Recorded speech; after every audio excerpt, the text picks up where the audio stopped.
Hi guys, James at Rampant Lion Reviews again for you today with another beer review. For this one, we are going to stick to Scotland and we're going to return to a brewery that has now featured on the channel a good number of times before. These guys are still a relatively new addition to the Scottish beer scene, but they're very well respected these days. I've had some really nice beers from them over the last couple of years, a few different styles, but I would say this brewery are best known for their New England hazy, whatever you want to call them, IPAs, and we've had lots of really nice examples of those from them over the years, and it's always cool to try the new beers from these guys when I'm back in the motherland of Scotland. Now, the beer that we're going to have a look at today is a sub-style that I know these guys do very well. I've heard that this one is a very good example of that sub-style as well, so I'm really curious to see how this one turns out. So hopefully this is another good beer, hopefully it makes for an interesting review, and as always I hope that you guys enjoy my take on this one. So yeah, for this review we are going to head through to Glasgow once again, Yoker to be precise, and that means that we're going to have a look at another beer from Overtone Brewing Company. So this particular beer is called Emerald Shore. It comes in at 11% ABV, and this is a New England hazy, whatever you want to call it, triple IPA. So yeah, I think it was my friend Raggy over at Raggy's Beers, Wines and Spirits Reviews that reviewed this one and said it was an absolute monster. So when I saw this in one of my local shops, I just had to go for it. Incidentally, this beer was bought at the Caledonian Craft Beer Merchant in Dunfermline, a really nice shop that I've only discovered quite recently actually. But yeah, definitely looking forward to this one, and do make sure you check out Caledonian Craft Beer Merchant if you find yourself in Dunfermline. So yeah, let's crack on with this one then and see how we go. So as always with my reviews, I'll tell you a little bit about the brewery before we taste the beer. If you want to get straight to the tasting, just fast forward. All the usual links are in the video description below. That's the brewery website, the link to my other reviews that I've done from Overtone Brewing Company before, and you will no doubt see me add more to that list in the near future. But there's all the usual social media down there. If you want to see more reviews, do please consider subscribing to the channel. The whole channel, of course, has a geography-based tagging system, so you can go into the homepage and search for beer based on country, city, state, county, province, prefecture, whatever it is you happen to be interested in. Do check out the playlists of beers from different countries. There is one there for all the Scottish beers that I've reviewed for you, and that's being added to very regular at the moment because I am enjoying a little bit of time at home in the motherland of Scotland. And as always, please do get in touch and let me know some of the other beers and breweries that you guys would like to see me review. It's always great to hear from you guys that are watching the videos, and the support that you show the channel is hugely appreciated. So anyway, on to my brewery notes then to tell you a little bit about Overtone Brewing Company once again. So Overtone Brewing Company, as I've mentioned to you already, are based in Yoker through in Glasgow, and the company was founded back in 2017 by Bo Wei Wang, who is originally from Beijing in China. So he had been a home brewer for a number of years before he founded the company, and really when he got so far into this, he just decided eventually that he wanted to become a professional brewer and have his own brewing company. So the name Overtone comes from Boway's love of techno music, and that's the reason why you get a lot of these kind of beautiful artworks on the cans as well. It is supposed to be like a kind of techno music style of artwork actually. I know my good friend Peter at the Clueless Drinker is a massive fan of these, and I think they're pretty cool as well, but I'm not as into my art as he is, of course. But in the early days, Boway hired Dan Miller, who's from New Hampshire over in New England in the northeast of the US, to come in as his head brewer, and he'd previously worked as a head chef in various places, but also as a brewer in England, New York and in Scotland for 6 Degrees North, who are a lovely Belgian style brewery that brew their beers in Lawrence Kirk, but they are based primarily in the Stonehaven, Aberdeen area. So check those guys out as well. But also involved in the brewing operations is Martin Conahan, who worked in the craft beer scene down in New Zealand for a number of years, but he obviously takes part in the brewing, as I said, and does various other things around the brewery. But the brewery building itself can be found in the New Albion Industrial Estate in Yoker near Renfrew and Clydebank, and they began their operations there back in 2018. They don't have a fixed range of beers, but they're always brewing different things. They're releasing about 2 new beers every week, if memory serves me correctly. Quite often there's usually one rebrew and then 1 new beer. Sometimes it's 2 new beers, but they vary it up. But as of November 2021, when I'm filming this particular review for you, these guys have produced just over 50 different kinds of beer, but definitely very prolific. And like I said, I've had some really really nice beers from them over the last little while. As I said earlier as well, they are known mainly for their New England hazy IPAs, pale ales, double IPAs, triple IPAs, stuff like this, but you will get quite a few other styles from them. They've done some nice imperial stouts recently, some regular stouts too. They've been starting to produce a few sours, so I will need to try and review one of the sours for you at some point, because that's something I haven't tried from them yet. I've had a lager from them, I've seen Hefeweizens, and I've had a few West Coast IPAs as well. I do wish they would do a few more West Coast IPAs, because those were always very nice. But as you'll know if you've watched the channel for any length of time, I'm a sucker for the West Coast IPAs.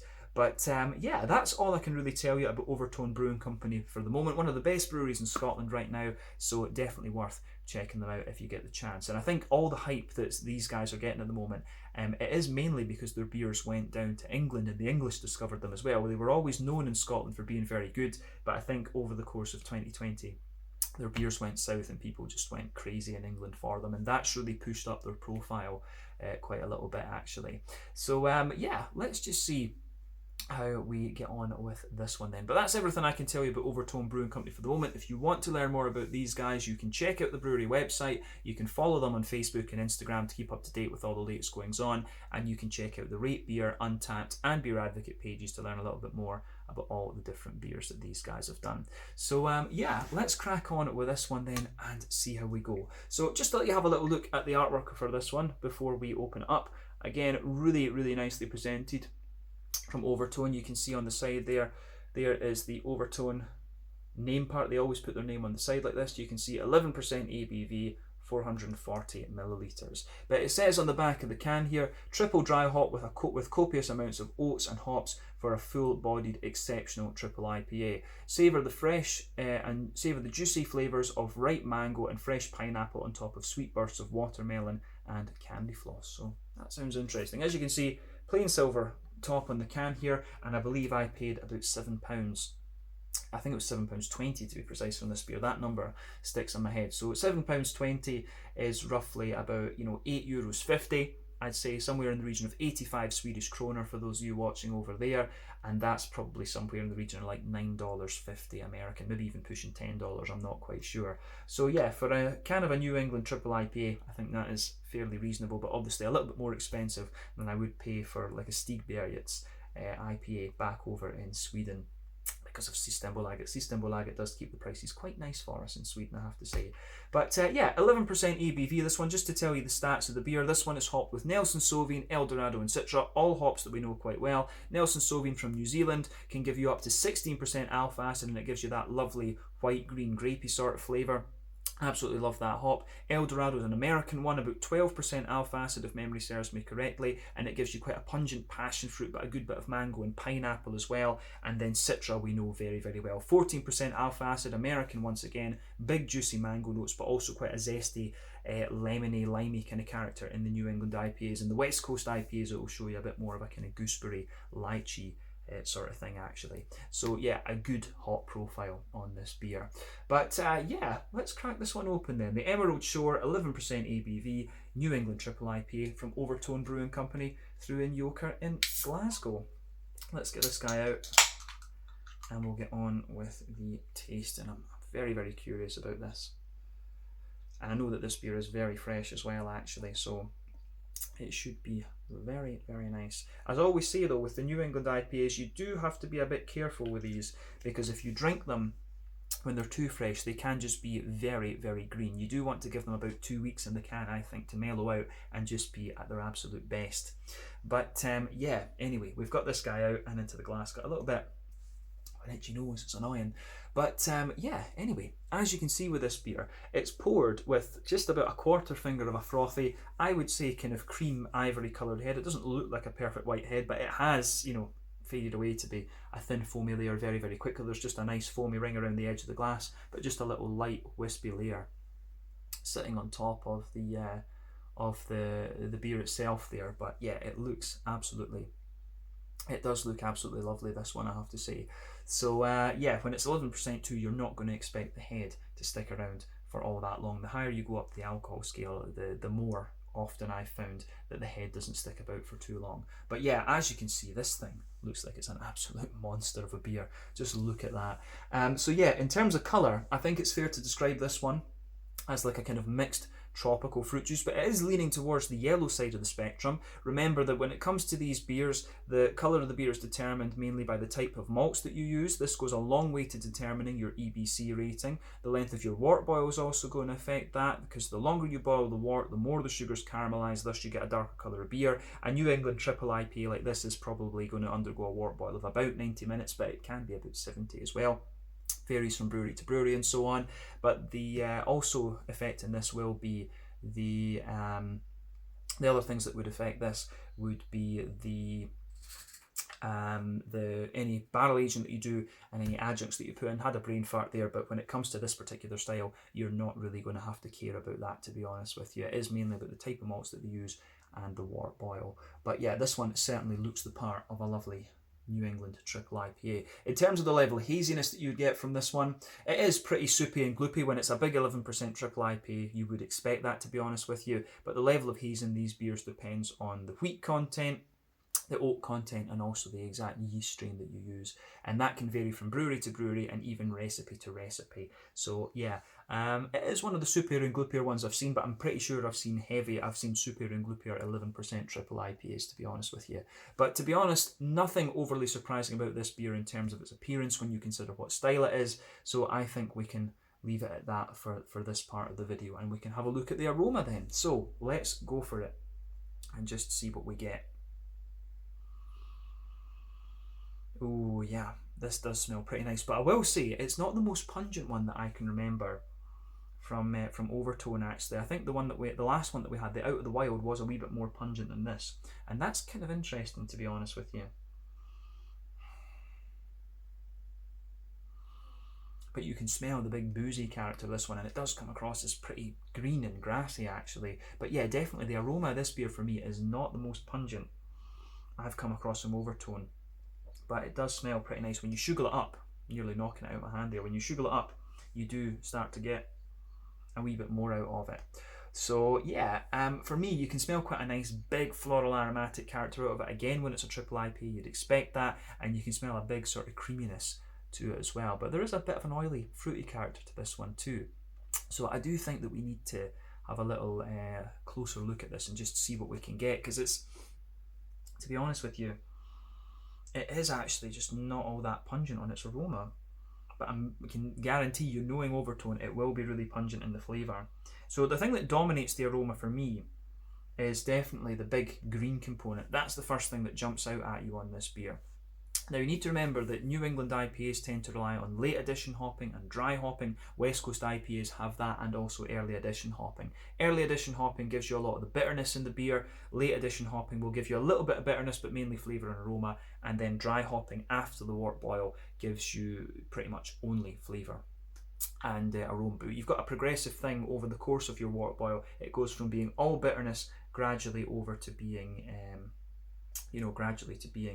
more flavour, actually flavour and aroma. But you can certainly smell a lot going on in this beer, but it's just quite hard to pick up because, as I say, the aroma isn't so pungent.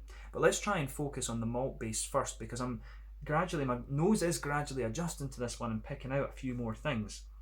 But for sure, this one, it really has a little bit more of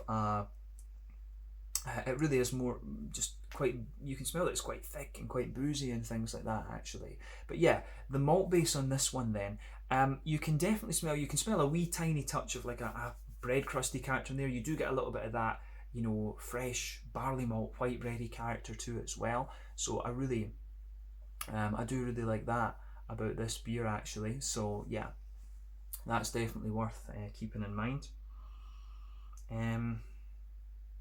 Yeah, so yeah, nice little bit of a kind of bread crusty character in there. Some, as I say, there's quite a lot for me. This one leans towards the barley malt side of things, and as I've told you in previous New England reviews, in my opinion, there's 6 different characteristics that you can find in a New England IPA. They can be more yeasty and kind of, they can be a little bit more kind of yeasty and farmhousey. They can be rye leaning and grainy. These 2 traits are a little bit more common in some of the American ones rather than the European ones in my experience. But you can have wheaty and bitey leaning New Englands. They can be oaty and creamy, barley malt leaning and bready, or they can be a little bit more kind of sweet and brown sugar leaning. Just depends on what approach the brewery wishes to take. But yeah, on the malty side of things, you can definitely smell a little bit of bread crust, a lot of white bread from me actually, definitely a lot of white bread. There is a wee bit of a wheaty bitiness at the back of the nose, but for me it's kind of interesting because the wheaty side of this beer is absolutely giving you a little bit more of a kind of smooth character. You can smell it thickening out the barley malt in the beer, but it's more a smooth wheat rather than a bitey wheat, as I've found in some before. I get a lot of oat out of this one as well, but you can smell that the oats are really nice and smooth and creamy, and that tells you it's a fresh beer. As I've said in previous reviews too, when it comes to New England IPAs, the way to tell how old they are is to look at the oaty characteristics both in the nose and in the flavour, because if it's in the flavour they'll be a little bit more kind of porridgey and wet, but in the aroma they will be a little bit more kind of sweet and creamy if it's a very fresh New England IPA. So the oats are the giveaway for the age of these beers, and in this one it does smell really nice and kind of creamy, if you like.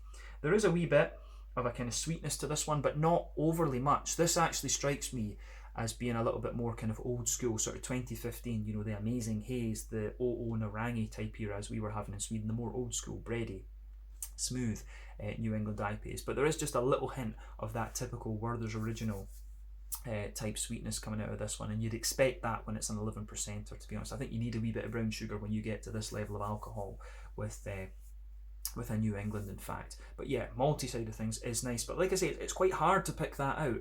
But let's focus on the hoppy side of the beer and just see how we go. So green component for me, there's a teeny bit of earthiness, but not a lot. The green component really leans towards quite a bright floral aromaticity, but as I say, it just doesn't strike me as being overly pungent.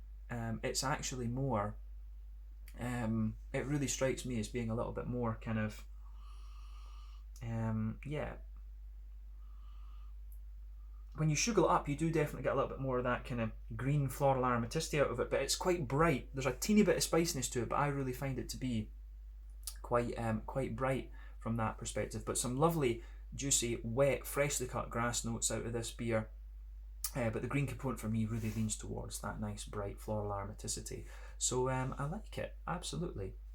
I think it does go together really nicely from that perspective. But the fruity side of this beer is quite nice. And in honesty, I would say, just from what I've smelt so far, I think it's Nelson Sauvin that really dominates the aroma here, to be honest with you. Yeah, I get a lot of gooseberry out of this one. I can see on the can they're talking about pineapple, and I can really associate with that. But for me, yeah, they were mentioning watermelon as well. And in fairness, yeah, I can see that. But I think it's more likely to be gooseberry from the Nelson Sauvin that's giving you that watermelon-y type aroma. And remember, as I say, Citra can give you a little bit of that, for sure. But yeah, there are wee hints of that kind of lemon-limey thing from Citra, for sure. But yeah, a big gooseberry note for me. You can pick up little bits of the juicy mango, which will be both from the Eldorado and from the Citra. I don't get too much. I mean, if you take the aroma in really deeply, like, yeah, you do get a wee bit of the passion fruit from both Eldorado and Citra, but I think that's minimal. It's a juicy mango for me, a big oily kind of gooseberry type aroma, and then maybe one or two little lemony-limey kind of characters. They were saying pineapple, I think, as well. But yeah, I don't get so much of the pineapple in this one. Yeah, I think it's gooseberry and mango, actually, more than anything else. But there are a few other little things in there, as I've said. But regardless, it is a nice smelling beer. But like I say, definitely not one of the more kind of pungent ones that I've had from Overtone, as memory goes. The Out of the Wild that we had a few videos back, which was an 8%er, I felt was a bit more pungent in its aroma than this one, and I think the two of them were brewed within about a week or so of each other, actually. So that's surprising, to be honest with you, but maybe it's the Nelson Sauvin. Nelson Sauvin's quite a subtle hop in a lot of ways. But yeah, as I always say, take a bit of time to enjoy the aroma, but I think it is about time for us to taste this beer. So yeah, this one is the Emerald Shore, an 11% New England Hazy Triple IPA from Overtone Brewing Company through in Glasgow. Let's get stuck into this. Slàinte, skål, cheers.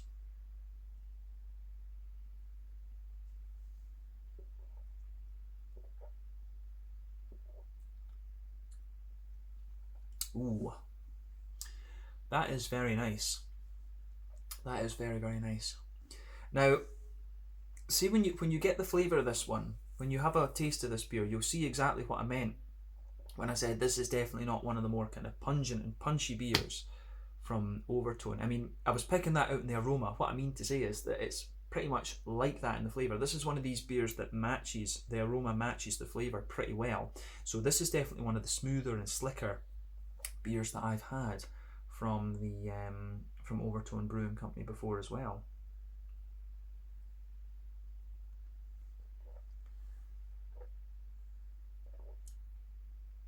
So yeah, this is lovely. It's a big thumbs up from me once again. And this is one of the things that I really like about Overtone. You can go at these, as I was saying, the Out of the Wild that we had a wee while ago. I remember that just being a little bit more pungent than this, and it was still a lovely beer. But Overtone go through these almost little phases and things like that. They go, yeah, their beers, they just go through little nuances and things. So sometimes you'll get their beers that are really kind of big and punchy and wheaty leaning, these really bitey, zippy kind of things. But then they'll go through phases where oh, let's try something a wee bit softer and juicier, and that's what you're getting at this point in time. So yeah, this for me is a really lovely, lovely beer. I do want to try the Oft. I've been trying to get a hold of the Oft and the Ouija Pale Ale as well. Those are two that I really want to get from these guys actually. But I think they rebrew those every so often, so I need to keep my eyes open.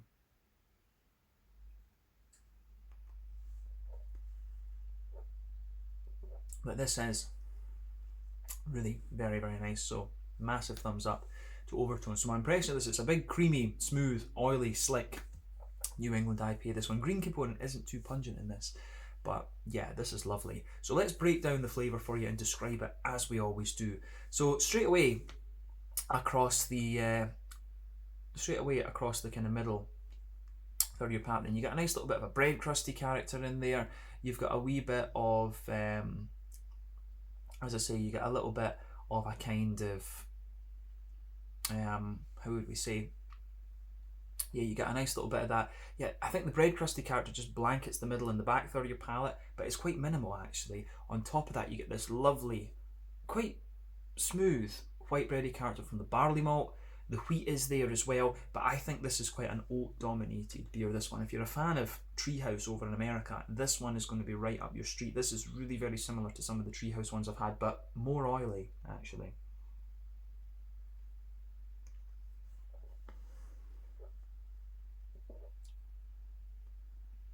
And I want to say a bit sweeter as well.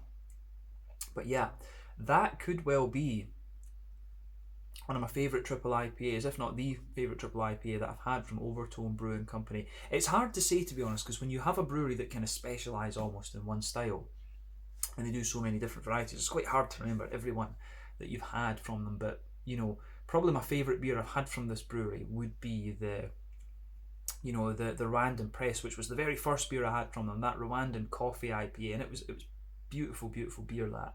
So yeah, this one I think was is up there with that, definitely. This could be one of my favourite beers I've had from Overtone thus far. I'd love to see these guys do a barley wine and like a German Doppelbock and stuff like that. I'd love to see them do some of these things. But what they're doing in the New England category at the moment is wonderful. This is very, very good.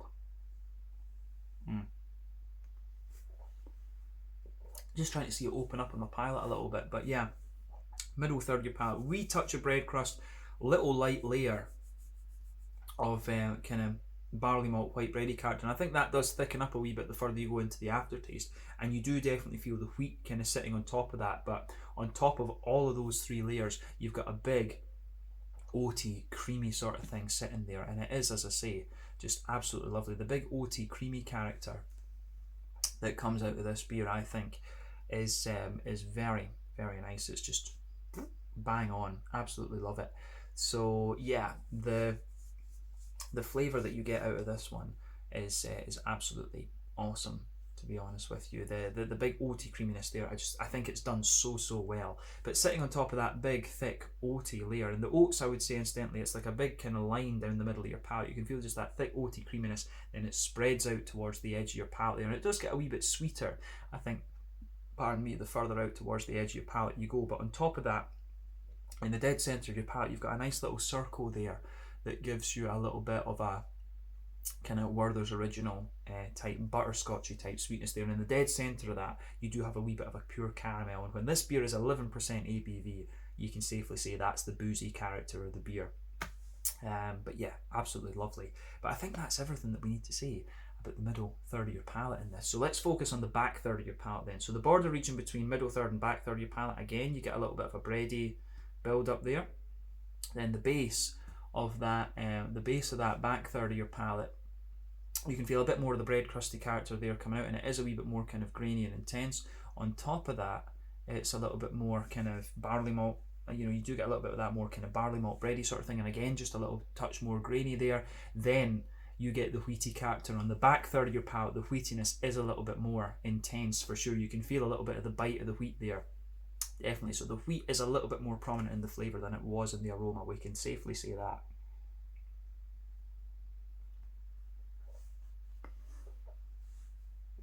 So, yeah, nice little bit of a wheaty bitey sort of thing. And then it's interesting because the oats actually, this is really quirky, because the oats actually creep into the back third of the palate as well in this beer, and I think it kind of, they mix in with the kind of yeasty character in the beer. So on top of the wheat, you can feel the oats and the yeast coming together, so you do get a little bit of that almost kind of crackery, bready sort of thing from the yeast just sitting on top of that wheaty layer there, but the big oily oaty notes just kind of engulfing it, to be honest with you, and that sits on top of the back third of your palate. So yeah, I really like how that goes together in this one. The yeasty side of this beer is quite interesting. I've never come across one that's quite like that. But safely, you can say safely on the back third of your palate, you can feel the flavour is a little bit taller, and as you come further forward, it just condenses down a little bit as you go into the middle third of your palate. Then those flavours just squash together a wee bit more. And again, I really like how this beer goes about its business from that perspective.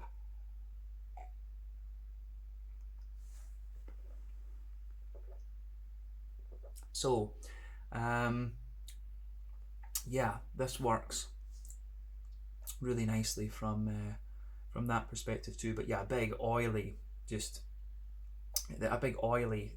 smooth, creamy malt base on this one, and the sweetness that this beer has, I think, is also really nice. That Werther's original note just comes out a little bit more the further you go into the aftertaste. There's definitely some golden promise in this.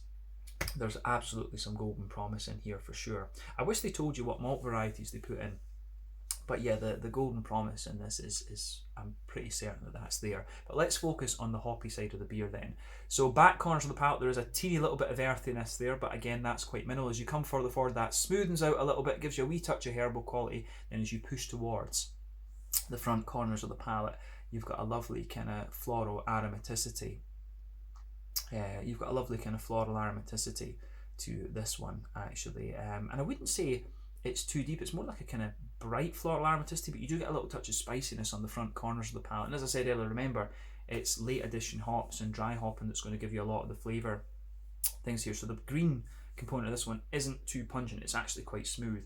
But round the front curve of the palate, you do get a little bit of a lighter grassiness there. It's a little bit wet, but at the same time, there's a wee touch of zestiness there. And I think when you've got Citra in the beer, you will quite often get just that little bit of zestiness. But let's focus on the fruity component of the beer, that front third of your palate. So, border region between front third and middle third of your palate, again, you get a little bit of a bready build up in there, nice little bit of a bready, bread crusty sort of thing. Then the base of that front third of your palate is a very smooth barley malt, white bready kind of thing there, absolutely. And then on top of that, you get that nice oily bubble where those juicy fruity esters just roll their way out of the beer.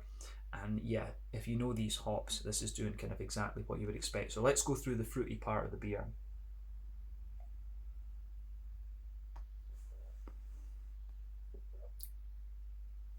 Yeah, so back half of the front third of your palate, then you can feel there's a little bit of that more pungent passion fruity note from the both the Citra and the Eldorado. But when you come forward from that, it quickly evolves to be a more kind of oily, juicy mango actually.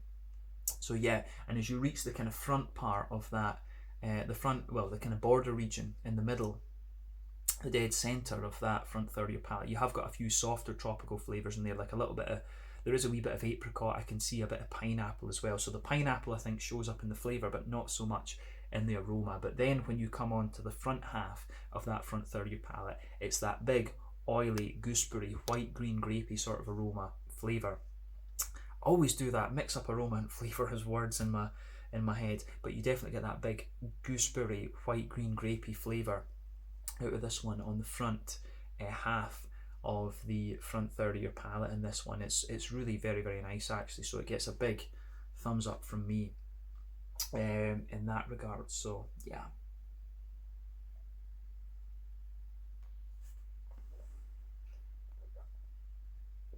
So yeah, the fruitiness in this one I think is really nice. I love beers that have a bit of Nelson Sauvin in them. Hallertau Blanc is another similar hop that I really enjoy too.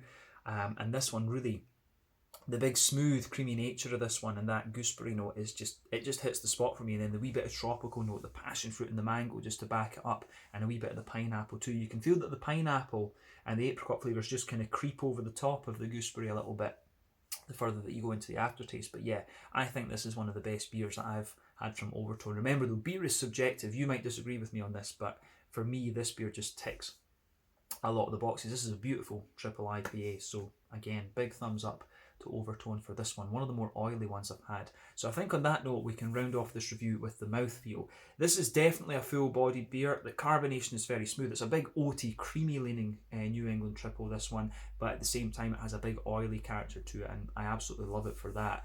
But the malty side of the beer is again, it's got a little bit of the kind of smoothness and things on. It's got a wee bit of smoothness underneath, but it really leans towards that creamy and almost slightly oily sweet side of things. But I hasten to add, it's not a very sweet beer. It is a big creamy beer, right, this, rather than anything else. In terms of IBUs, I think this one is maybe about 40 IBUs. And as I always say, the standard for New England is about 30. But I think when you put the booziness up a little bit, you've got to compensate for that with just a slightly higher bitterness. So I think this is 40, maybe 50 IBUs. And the further you go into the aftertaste, you will feel a bit more bitterness out of this one. And then the fruity side of the beer, as I said, is really nice and oily. Some soft tropical notes in there. They do dry out a little bit the further you go into the aftertaste, but you've got that big oily gooseberry there. The big oily gooseberry, white, green, grapey things from Nelson Sauvin as the anchor of the beer. But as I said, beautiful, beautiful beer from Overtone, and these days I wouldn't expect anything less. So yeah, we can round off there. This one is the Emerald Shore New England Triple IPA, 11% ABV from Overtone Brewing Company in Glasgow. So yeah, going to go away and share the rest of this beer with my dad now, but I hope you guys enjoyed this one. Thank you for watching. Let me know your own thoughts on this beer in the comment section below. Let me know what your favourite beers are from Overtone Brewing Company, and we will definitely return to these guys at some point very soon. I've got another 2 beers from them in the fridge that you'll see appear on the channel over the next while. But check these guys out. They're doing some awesome stuff. Check out my social media, check out theirs, and I'll see you guys in the next review. Slàinte, skål, cheers. Make sure you have a go at the Emerald Shore. Slàinte just now.